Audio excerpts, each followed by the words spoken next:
Good morning students. આજે આપણે ધોરણ 8માં ગુજરાતી વિષયમાં અભ્યાસ કરવાના છીએ। ગુજરાતીમાં આપણે આજે પાઠ 8 બિરબલની યુક્તિ વિશે ભણવાના છીએ। તો ચર્ચા કર્યા પહેલા આપણે પાઠને જોઈ લઈએ કે એમાં શું છે, ત્યારબાદ એના વિશે આપણે ચર્ચા કરીશું અને સમજીશું। બરાબર, તો ધ્યાનથી જોજો તમે।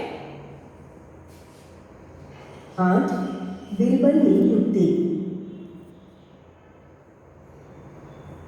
વિદ્યાર્થી મિત્રો, તમે પંચતંત્ર, હિતોપદેશ, તેનાલીરામન, અકબર બિરબલની ઘણી વાર્તાઓ સાંભળી હશે અને વાંચી હશે। કહેવાય છે કે અકબર બાદશાહના નવરત્નમાંનું એક રત્ન એટલે બિરબલ। બિરબલ એટલે ચતુરાઈનું શહેનશાહ। બિરબલની યુક્તિ પાઠમાં પણ બિરબલની ચતુરાઈની વાત છે। અકબરના બહેનને બિરબલ પોતાની ચતુરાઈથી જડ મૂળથી નાબૂદ કરે છે। તો ચાલો જોઈએ।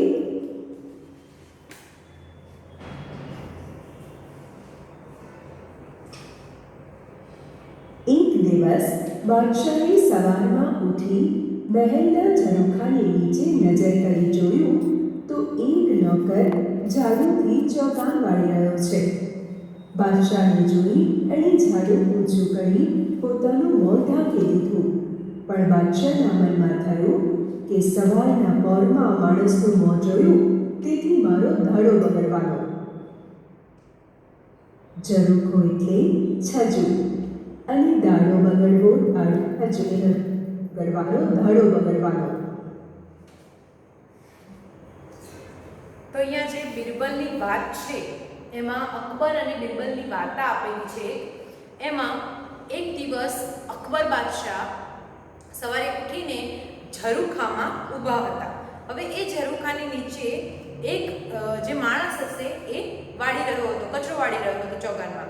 હવે એ જ્યારે ચોગાનમાં વાળી રહ્યો હતો કચરો, ત્યારે બાદશાહ તેને ઝરૂખામાંથી જોઈ ગયા। ત્યારે એને શું કર્યું, એ ઝાડુ એને પોતાના મોઢા ઉપર રાખ્યું, મતલબ મોઢા આગળ સંતાડી દીધું કે એનું મોઢું દેખાય નહીં। ત્યારે રાજાને થયું કે આજે તો મારો દાડો બગડવાનો, આનું મોઢું જોઈ લીધું। ચલો તો નીચે શું લખ્યું વાંચીએ। એક દિવસ બાદશાહે સવારમાં ઉઠી મહેલના ઝરૂખાની નીચે નજર કરી જોયું તો એક નોકર ઝાડુથી ચોગાન વાળી રહ્યો છે। બાદશાહને જોઈ એણે ઝાડુ ઊંચું કર્યું, પોતાનું મોં ઢાંકી દીધું, પણ બાદશાહના મનમાં થયું કે સવારના પોરમાં આ માણસનું મોં જોયું તેથી મારો દાડો બગડવાનો। બરાબર છે। હવે આગળ જોઈએ, આગળ શું થાય છે। ઝરૂખો એટલે છજુ અને દાડો બગડવો રૂઢિપ્રયોગનો અર્થ ન ધાર્યું હોય તેવું થવું થાય। સવારની ચા સારી ન હોય તો દાડો બગડે એવું વાક્ય બનાવી શકાય। હવે આ જે ફકરો હતો એમાં એક હતું ઝરૂખો કરીને એક શબ્દ હતો, એનો અર્થ થાય છે છજુ। રૂઢિપ્રયોગ એમાંથી છે દાડો બગડવો। દાડો બગડવો એટલે ન ધાર્યું કામ, ન ધાર્યું હોય તેવું થાય। આપણે ધાર્યું ન હોય એ વસ્તુ થાય એટલે આપણને દાડો બગડી જાય। જેમ કે સવારની ચા સારી ન હોય તો દાડો બગડે। પપ્પાને પૂછી જોજો, આ વસ્તુ પપ્પા સિવાય કોઈ જાણી શકશે નહીં। સવારમાં જો સારી ચા ના હોય ને તો આખો દિવસ શું કહેશે, આજે તો ચા સારી નથી બની ને, આખો દિવસ બગડવાનો ચાના લીધે। ચલો હવે આગળ જોઈએ।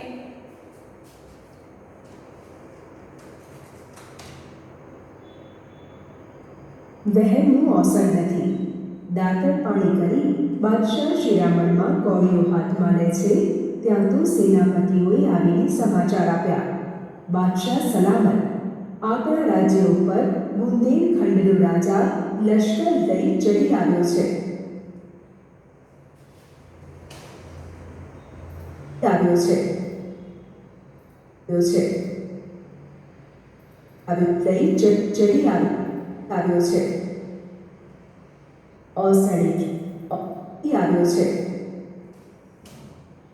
શું આપણે એવું કહેવામાં આવે છે કે વહેમનું અસર નથી। વહેમનું અસર એટલે કે વહેમની કોઈ દવા નથી।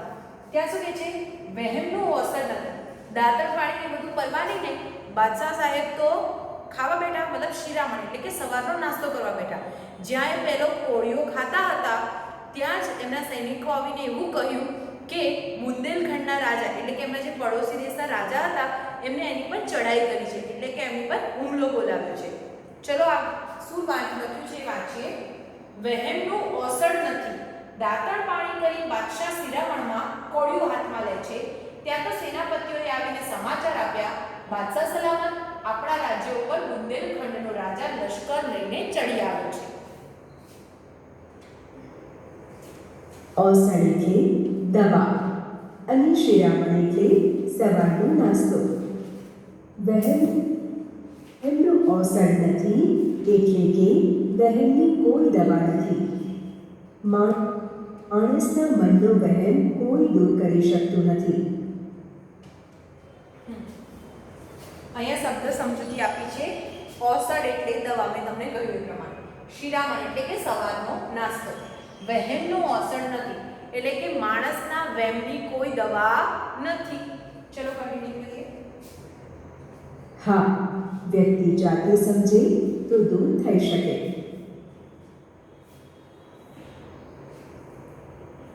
કોળિયો કોળિયાને ઠેકાણે રહ્યો. બાદશાહ હાથ ધોઈને ઊભા થઈ ગયા અને બોલ્યા, સેના તૈયાર કરો, હું જાતે જ લડાઈમાં તમારી સાથે આવું છું. આજે સવારમાં જ એક કાળમુખાનું મોઢું જોયું છે, એટલે મારો દાડો બગડવાનો. શું થયું? કોળિયો કોળિયાને ઠેકાણે એટલે કે જે ખાવા માટે કોળિયો લીધો હતો એ પાછો મૂક્યો અને બાદશાહ સલામતે શું કીધું કે ચલો હું આ સેનાની તૈયારી કરું, લડવાની તૈયારી કરું, હું જાતે જ ત્યાં લડીશ, હું લડવા જઈશ ત્યાં, બરાબર. અને આજે તો પેલા કાળમુખાનો ચહેરો જોયો છે એટલે મારો દાડો બગડવાનો, બરાબર છે. શું વિચાર્યું? કોળિયો કોળિયાને ઠેકાણે રહ્યો, બાદશાહ હાથ ધોઈને ઊભા થઈ ગયા અને બોલ્યા, સેના તૈયાર કરો, હું જાતે જ લડાઈમાં તમારી સાથે આવું છું. આજે સવારમાં જ એક કાળમુખાનું મોઢું જોયું છે એટલે મારો દાડો બગડવાનો, બરાબર. ચલો હવે આગળ જોઈએ. કાળમુખું એટલે જેનું મુખ જોવાથી અપશુકન થાય તેવું. કાળમુખું એટલે કોઈ જેનો ચહેરા જોવાથી અપશુકન થાય તેવું, એટલે કે આપણે ઘણી વખત કીધા આનું સવારમાં ઉઠીને મોઢું જોયું ને એટલે મારો દિવસ બગડ્યો. સફાઈવાળાનું મોં જોયા પછી એવી ઘટના બની જેનાથી બાદશાહનો વહેમ વધારે મજબૂત થયો. જોઈએ આગળ શું થાય છે. બાદશાહ જાતે જ લશ્કરને લઈ રણ મેદાન તરફ આવે છે. એવા સમાચાર મળતા જ બુંદેલખંડનો રાજા અડધે રસ્તેથી પાછો ફરી ગયો. બાદશાહ પાછા ફર્યા અને ફરી જમવા બેઠા. હવે બાદશાહ જાતે જ રણ મેદાનમાં જવા તૈયાર થઈ ગયા હતા, બરાબર.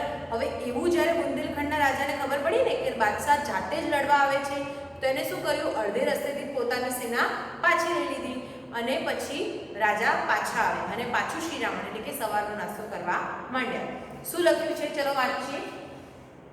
બાદશાહ જાતે જ લશ્કર લઈને રણ મેદાન તરફ આવે છે. એવા સમાચાર મળતા જ બુંદેલખંડનો રાજા અડધે રસ્તેથી પાછો ફરી ગયો. બાદશાહ પાછા ફર્યા અને ફરી જમવા બેઠા. એમની ભૂખ તો કકડીને લાગી હતી, પણ એ પાટલા પર બેઠા ન બેઠા ત્યાં તો બેગમે હાંફળા ફાંફળા આવીને કહ્યું, મારા ભાઈને સાપ કરડ્યો છે. એની સાપ ઉતારનારને ઘેર લઈ જવાનો છે, ચાલો જલ્દી જઈએ. શું થયું? આ બધું થતાં એ સવારે નાસ્તો પણ કર્યો નહોતો એટલે એમને ભૂખ એકદમ કકડીને લાગી હતી, બરાબર. ત્યાં જ હજુ પાછો ફરતી કોળિયો મોંમાં મૂકે છે ત્યાં જ એમની બેગમ એટલે એમની પત્ની હાંફતા એટલે કે દોડતા ગભરાયેલા સ્વરે આવે અને બાદશાહને કહે છે કે મારા ભાઈને સાપ કરડ્યો છે, આપણે સાપ ઉતારનારને મતલબ સાપનું ઝેર ઉતારવાવાળા માણસને બોલાવવો પડશે, કાં તો ક્યાં લઈ જવો પડશે. ચલો વાંચીએ શું લખ્યું છે, બરાબર. બાદશાહ પાછા ફર્યા અને ફરી જમવા બેઠા. એમને ભૂખ તો કકડીને લાગી હતી પણ એ પાટલા પર બેઠા ન બેઠા ત્યાં તો બેગમે હાંફળા ફાંફળા આવીને કહ્યું, મારા ભાઈને સાપ કરડ્યો છે, એને સાપ ઉતારનારને ઘેર લઈ જવાનો છે, ચાલો જલ્દી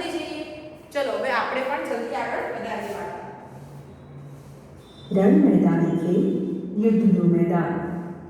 કકડીને એટલે અતિશય અથવા જોરદાર.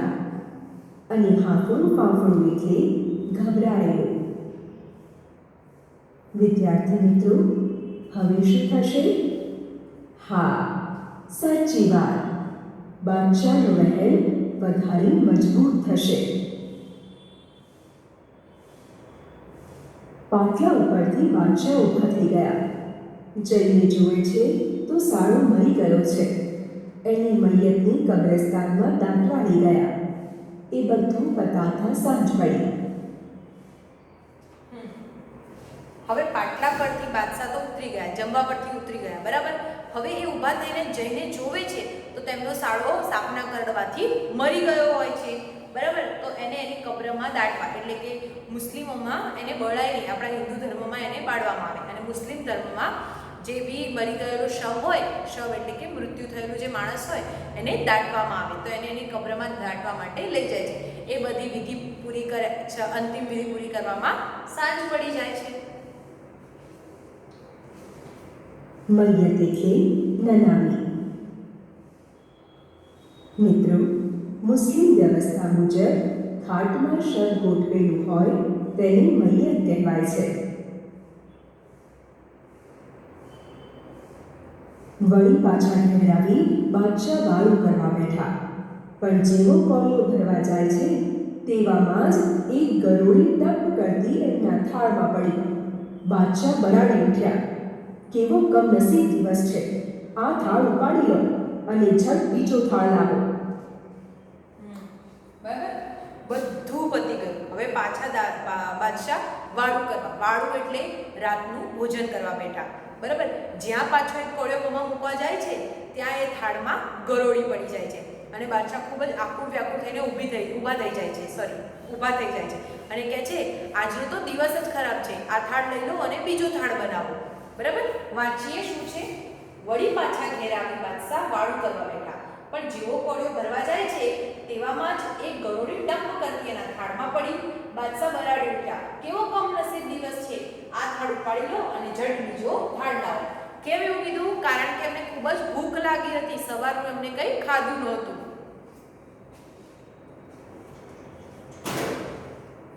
વાળું એટલે રાતનું ભોજન. બરાડી ઉઠવું એટલે મોટેથી બૂમ પાડવી. તેનો વાક્યમાં પ્રયોગ કરીએ તો ક્યારેક ક્યારેક શિક્ષકો પણ બરાડી ઉઠે છે વાક્ય બને. અને કમનસીબ એટલે કમભાગી.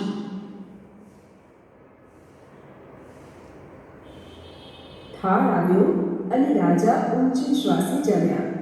જમતા જમતા એ લાલ પીળા થઈ ગયા. એના મનમાં પેલો વેમ રમ્યા કરતો હતો. એમણે હુકમ કર્યો, જાઓ, પકડી લાવો પેલા અક્ષકલ્યાને. આજ સવારમાં એનું મોઢું જોયું છે ત્યારથી આ કમનસીબી ઊભી થઈ છે. શું થયું? હવે બીજો થાળ આવ્યો ત્યારે બાદશાહ મતલબ ઊંચા શ્વાસે, એટલે ફટાફટ એમણે જમી લીધું, કારણ કે પાછું કંઈ નવું થાય એ પહેલાં જમી લે, બરાબર. ગુસ્સેથી જમતા જમતા પછી એમને હુકમ કર્યો કે પેલા કાળમુખાને પકડી લાવો, જેને મેં સવારે જેનું મોડું જોયું હતું, બરાબર. વાંચીએ શું લખ્યું છે?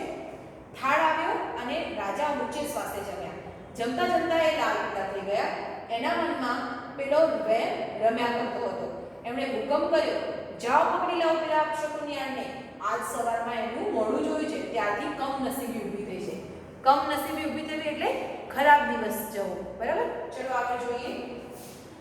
એને કેદમાં પૂરી દો અને સવારે એને ફાંસીએ ચડાવી દેજો. લાલ પીળા થઈ જવું એટલે ખૂબ ગુસ્સે થવું. રૂઢિપ્રયોગનો વાક્ય પ્રયોગ આ મુજબ થઈ શકે: બાળકો પર ક્યારેય લાલ પીળા ન થવું જોઈએ. અક્ષુકલ્યાણ એટલે જેના શુકન ખરાબ ગણાતા હોય તેવું. વિદ્યાર્થી મિત્રો, બાદશાહે બહેન વિશે વિચારીને બહેનને હકીકત બનાવી દીધો. સિપાહીઓએ પેલા બિચારા નોકરને પકડ્યો. રસ્તામાં એની પાછળ એની પત્ની, છોકરા અને સગાવાલા તથા નાતીલા રોકકળ કરતા ચાલતા હતા. વચમાં બિરબલનું ઘર આવ્યું. રો કકડનો અવાજ સાંભળી બિરબલ બહાર આવ્યા અને એમની પૂછપરછ કરીને બધી હકીકત જાણી લીધી. એણે પેલા કમનસીબ માણસને બાજુએ બોલાવી કાનમાં ધીમેથી કંઈ કહ્યું. બિરબલની વાત સમજી લઈને જાદુવાળો સિપાહીઓ સાથે આગળ ચાલ્યો. શું થયું? બીજા દિવસે રાજાએ સૈનિકોને મોકલ્યા, પેલા એ દિવસે મોકલ્યા લેવા, તો બીજા દિવસે સિપાહીઓએ માણસને પકડી લાવ્યા. તો એ માણસની પાછળ એના સગાવાલા, એના ઘરના બધા બાળકો રો કકડતા હતા, એટલે કે રોતા રોતા એની પાછળ આવવા લાગ્યા. હવે રસ્તામાં બિરબલનું ઘર આવ્યું. બિરબલે બધી વાત જાણી અને બિરબલે એને પૂછ્યું કે શું થયું ભાઈ? બધી વાત એને કહી સંભળાવી. હવે બિરબલને એક યુક્તિ સૂજી હશે, તો એને એના પેલા માણસના કાનમાં કંઈક કીધું. માણસ બધું સમજી ગયો અને બધા આગળ ચાલતા. ચલો હવે આપણે પણ આગળ જોઈએ. રો કકડ એટલે રડારડ અને કાનમાં કંઈક કહેવું એટલે ગુપ્ત કે ખાનગી વાત કરવી.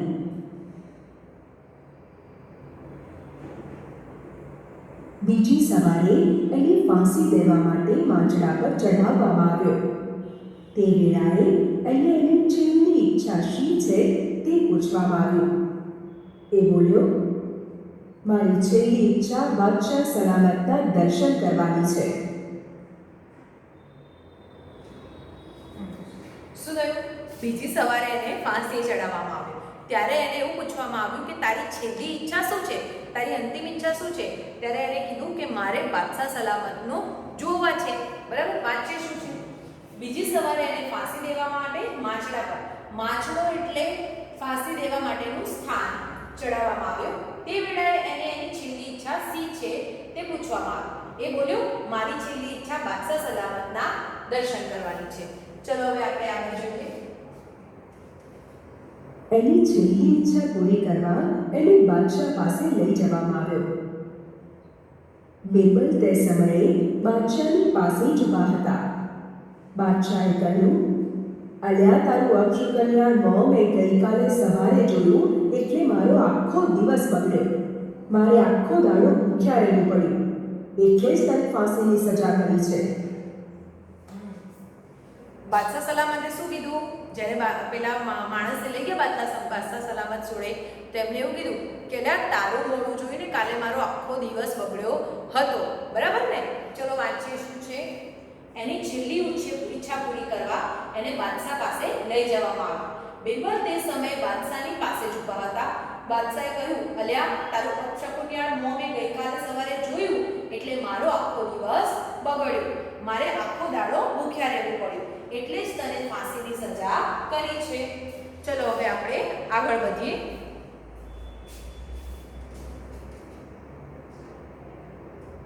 નોકરે કહ્યું, આપે કરેલી સજા માટે તો મારે કશું જ કહેવાનું નથી, પણ ગઈકાલે સવારે જેમ આપે મારું મોઢું જોયું હતું તેમ મેં આપનું મોઢું જોયું હતું. તેથી મારે તો કેદખાને પડવાનું થયું અને આજે ફાંસીએ ચડવાનું થયું. તો આપ જ ન્યાય કરો કે આપના બેમાં વધારે અક્ષકલ્યાણ કોણ? બરાબર, આ બધી વાત થઈ ત્યારે નોકરે બાદશાહ સલામતને કીધું કે ગઈકાલે જેમ તમે મારું મોં જોયું હતું એમ મેં પણ તમારું મોં જોયું. એનાથી મને પણ ગઈકાલે આખી રાત કોઠડીમાં એટલે કે જેલમાં રહેવું પડ્યું અને આજે મને ફાંસીની સજા થઈ ગઈ. તો હવે તમે જ વિચારો કે સૌથી વધારે અપશકુનિયાળ કોણ કહેવાય? ચલે વાંચીએ. નોકરે કહ્યું, આપે કરેલી સજા માટે તો મારે કશું જ કહેવાનું નથી, પણ ગઈકાલે સવારે જેમ આપે મારું મોઢું જોયું હતું તેમ મેં પણ આપનું મોઢું જોયું હતું. તેથી મારે તો કેદખાને પડવાનું થયું અને આજે ફાંસીએ ચડવાનું થયું. તો આપ જ ન્યાય કરો કે આપણા બેમાં વધારે અપશકુનિયાળ કોણ? ચલો હવે આપણે આગળ વધીએ. અને જો ન્યાયાધીશ મને ફાંસીની સજા કરશે તો આપને કઈ સજા કરશે? બરાબર, જો આ વાતની ન્યાયાધીશ મને સજા કરશે તો તમને શું સજા કરશે? તમને પણ સજા થાય ને. મારા લીધે તમને આખો દિવસ મુશ્કેલીઓ થઈ તો તમારા લીધે મને પણ કેટલી મુશ્કેલીઓ થઈ ને. બરાબર.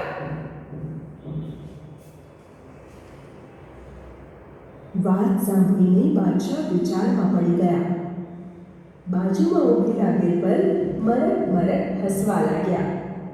એ જોઈને બાદશાહ બોલ્યો, બિરબલ, આને આ જવાબ શીખવનાર તારા સિવાય બીજો કોઈ ન હોય. એની વાત સાચી છે. શુકન અપશુકનનો ખોટો વહેમ રાખીને એ બિચારાને હું અન્યાય કરી બેસત. જે થયું તે સારું થયું. એને છોડી દો અને સરપાવ આપી માન ઘેર પહોંચાડી દો. શું થયું છે? એટલે જ્યારે બાદશાહ વિચારવા પડી ગયા કે આ બધું શું થઈ રહ્યું છે, ત્યારે બાદશાહે બિરબલને પૂછ્યું કે નક્કી આનો જવાબ શીખવાડનાર તારા સિવાય કોઈ બીજું હોઈ શકે નહીં. તેથી બાદશાહ સલામતે વહેમનો એમનો જતો રહ્યો કે વહેમ રાખવો જોઈએ નહીં. બરાબર ને? કીધું છે ને, વહેમની કોઈ દવા નથી. બરાબર? તેથી શું કર્યું કે આને હવે ફાંસીની સજા નથી આપવાની, એને સરપાવ એટલે કે ઇનામ આપીને છોડી દો. ચલો આગળ વધીએ. મરક હસવું એટલે સ્મિત કરવું. સરપાવ એટલે ઇનામ અથવા શાબાશી બદલ આપવામાં આવતો પોશાક. પ્રશ્નોના ઉત્તર લખો.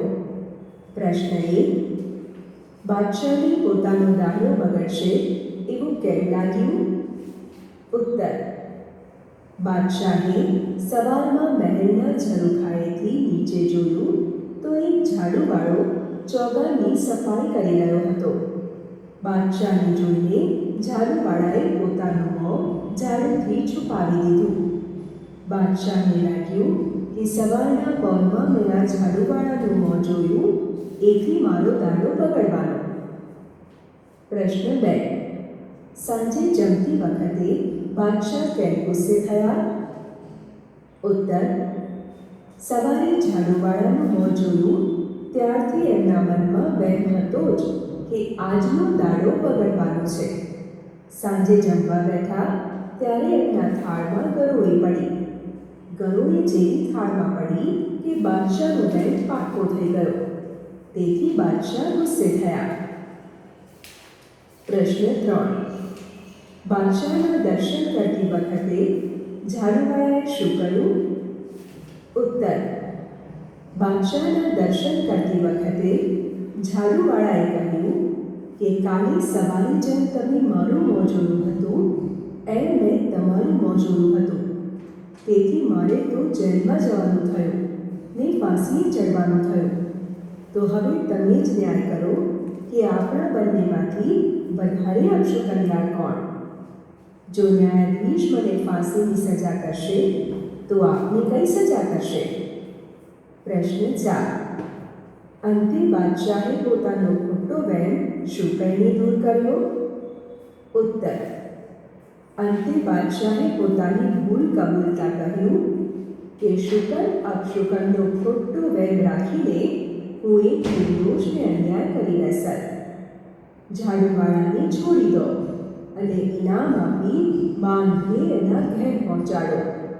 આમ બાદશાહે પોતાનો વહેમ દૂર કર્યો. ચાતુર્ય પ્રસંગ લખો. વિદ્યાર્થી મિત્રો, અહીં જીવનમાં અનુભવેલો કે જોયેલો કોઈ એક ચતુરાઈનો પ્રસંગ લખવાનો છે.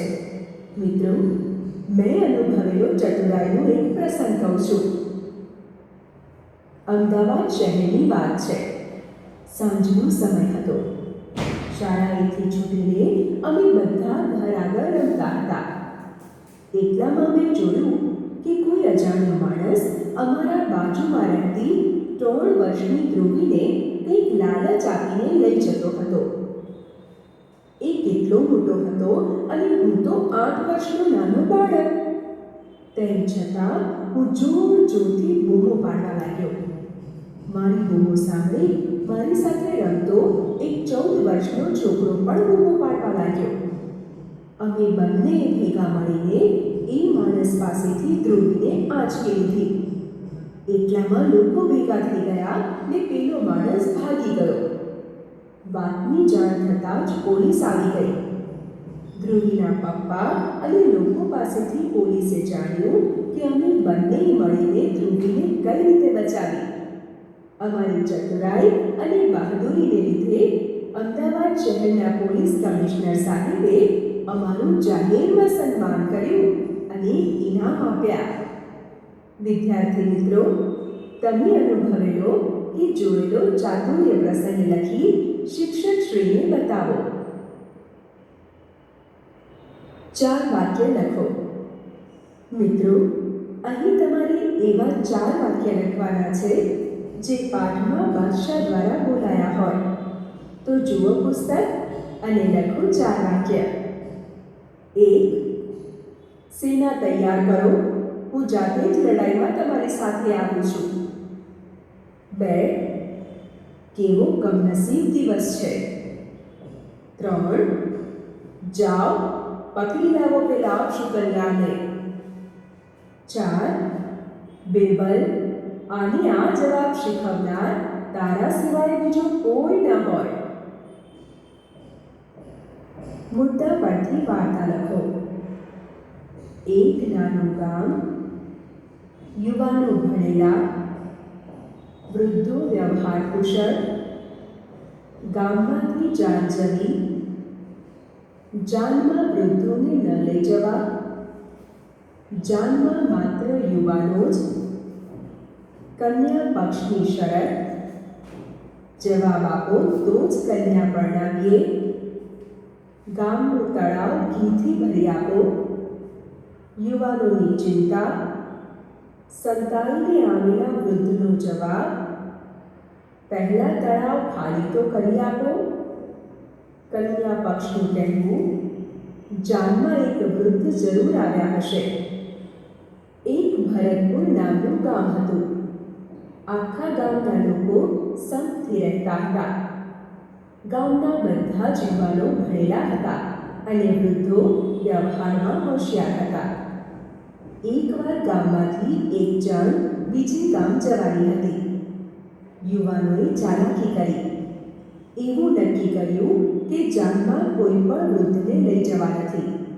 આથી જાનમાં માત્ર યુવાનો જ ગયા. કન્યા પક્ષના લોકો જાનમાં માત્ર યુવાનો જ આવ્યા છે એ જોઈને આખો મામલો સમજી ગયા. કન્યા પક્ષમાં વૃદ્ધો હતા.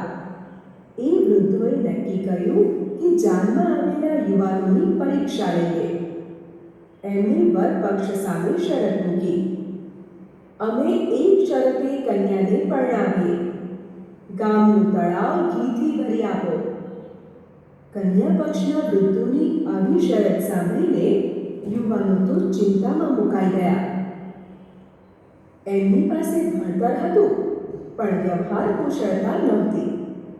જેનામાં વ્યવહાર કુશળતા હતી એમને તો જાનમાં લાવ્યા નહોતા. એ જાનમાં એક વૃદ્ધ સંતાઈને આવ્યા હતા. એમણે કહ્યું, કન્યા પક્ષના લોકોને કહો કે તેઓ ગામનું તળાવ પહેલા ખાલી કરી આપે. યુવાનોએ કન્યા પક્ષના લોકોને કહ્યું, અમે તળાવ ઘીથી ભરી આપીએ, પરંતુ પહેલા તમે તળાવ ખાલી તો કરી આપો. કન્યા પક્ષના વડીલોને તરત ખબર પડી ગઈ કે જાનમાં યુવાનો સાથે જરૂર કોઈ વૃદ્ધ આવ્યા હશે. વૃદ્ધ સિવાય કોઈ આ જવાબ આપી શકે નહીં. વૃદ્ધોને સાથે ન લાવવાની ભૂલ યુવાનોને સમજાઈ ગઈ અને ઘરડા ગાડા વાળે એ કહેવત ફરીથી સાચી પડી. ફકરામાં યોગ્ય વિરામચિહ્નો મૂકો. થાળ આવ્યો અને રાજા ઊંચે શ્વાસે જમ્યા. જમતા જમતા એ લાલ પીળા થઈ ગયા. એમના મનમાં પેલો વેર રમ્યા કરતો હતો. એમણે હુકમ કર્યો, જાઓ પકડીને લાવો પેલા અપશુકન્યાળને. આજ સવારમાં એનું મોઢું જોયું છે ત્યારથી આ કમનસીબી ઊભી થઈ છે. એને કેદમાં પૂરી દો અને સવારે એને ફાંસીએ ચડાવી દેજો. મિત્રો, હવે આ ફકરામાં યોગ્ય વિરામચિહ્નો મૂકી અને ફકરો ફરીથી લખીએ. ભાષા સજ્જતા. સંજ્ઞા. મિત્રો, આપણે સંજ્ઞા વિશે પહેલા પણ શીખી ગયા. અહીં કેટલીક સંજ્ઞાઓ આપવામાં આવી છે. પાણી, દૂધ, ઘી, ઘઉં, ચોખા, બાજરી, મગ, ચણા, તાંબુ, સોનું, ચાંદી, લોખંડ. આ સંજ્ઞાઓ પ્રવાહી, અનાજ, કઠોળ, ખનિજ વગેરે દ્રવ્યો માટે વપરાય છે. જે સંજ્ઞાઓ દ્રવ્ય માટે વપરાય છે તે દ્રવ્યવાચક સંજ્ઞા કહેવાય છે. હવે આ શબ્દો જુઓ: ટોળું, સભા, સરઘસ, સૈન્ય, ઝુમકો, કાફલો. આ શબ્દો કોઈ એક વ્યક્તિ કે વસ્તુ માટે વપરાયા નથી, પરંતુ એક આખા સમૂહ માટે વપરાયા છે. કોઈ સમૂહ માટે વપરાતી સંજ્ઞાને સમૂહવાચક સંજ્ઞા કહે છે.